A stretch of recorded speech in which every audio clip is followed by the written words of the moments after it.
Hello bachcho, let's read the question. The question says, briefly summarize the two lessons learnt by economists and politicians from the interwar economic experience. तो सवाल हमसे ये पूछा जा रहा है कि इकोनॉमिस्ट और पॉलिटिशियंस ने लड़ाई के दौरान जो इकोनॉमिक एक्सपीरियंसेस हुए थे उससे उन्होंने क्या सीखा। दो लेसन्स बताने हैं, दो चीजें क्या सीखी वो बताना है। So the answer is the economists and politicians learned following two key lessons from the interwar experiences. पहला है, an industrial society based on mass production cannot be sustained without mass consumption. तो पहली चीज तो ये है कि कोई इंडस्ट्रियल सोसाइटी है, अगर वहाँ बहुत ज्यादा मास प्रोडक्शन हो रहा है, बड़े लेवल पर प्रोडक्शन हो रहा है, तो इसकी इकोनॉमी तब तक सरवाइव नहीं कर सकती जब तक कि वहाँ उनके कंजम्पशन के लिए कोई कंज्यूमर ना हो। Then mass consumption can be ensured through higher and stable incomes. अब कंजम्पशन कैसे होगा? कंजम्पशन तब होगा जब लोगों के पास पैसा हो, लोगों के पास इनकम हो, एक स्टेबल इनकम हो, अच्छा खासा पैसा हो हाथ में, हायर इनकम हो। Higher and stable incomes are ensured with steady and full employment of the people. और अब लोगों के पास इनकम कहाँ से आएगी? इनकम तब आएगी जब लोगों के पास एम्प्लॉयमेंट होगा, लोगों के पास नौकरी होगी, जॉब होगी, रोजगार होगा।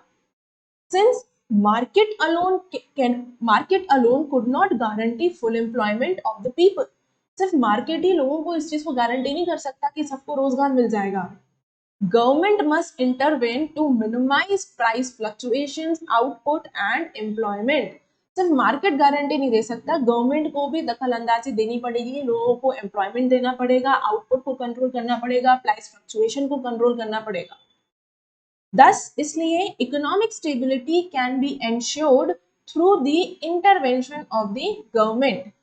तो इसलिए इकोनॉमिक स्टेबिलिटी तभी आएगी जब गवर्नमेंट भी दखल अंदाजी करेगी, एम्प्लॉयमेंट लोगों को देगी। अगर एम्प्लॉयमेंट होगा, प्राइस फ्लक्चुएशन पे कंट्रोल होगा, आउटपुट रहेगा, तो इकोनॉमिक स्टेबिलिटी बनी रहेगी।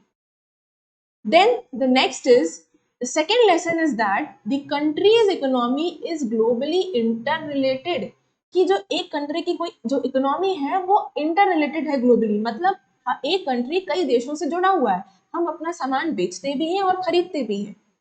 Full employment could only be achieve, full employment कब मिल सकता है? If governments had power to control flow of good, capital and labour. तभी होगा, तभी मिल सकता है फुल एम्प्लॉयमेंट जब गवर्नमेंट जो है वो कंट्रोल करेगी कि सामान का लेन देन, flow of goods, import and export, सामान अपना बेचे, वहां से खरीदे, कैपिटल यानी पूंजी, पैसा, एज वेल एज लेबर।